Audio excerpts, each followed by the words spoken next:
যেন ঠিক থাকে। তাই হযরত আবু দারদা রাদিয়াল্লাহু তাআলা আনহু বলেন, কুন আলিমান আও মুতাআল্লিমান আও মুস্তামিআন আও মুহিব্বান আও মুতবাআন ওয়ালা তাকুনিল খামিসা।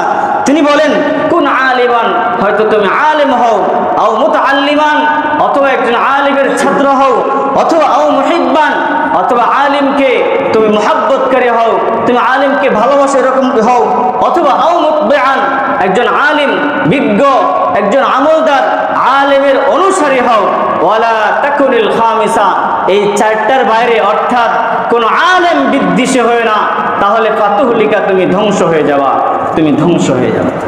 প্রিয় হাজরিন, এর জন্য শুধু এই যে দ্বীনি জ্ঞানের আলোচনা বললাম, ইলমে ওয়াহি, দ্বীনি জ্ঞান অর্জন করা, দ্বীনি জ্ঞান চর্চা করা, এটা শুধু আমার সন্তানের জন্য, আমাদের জন্য জরুরি। কথা বলেন, এটা কি আমাদের সন্তানের জন্য, আমাদের সকলের জন্য জরুরি?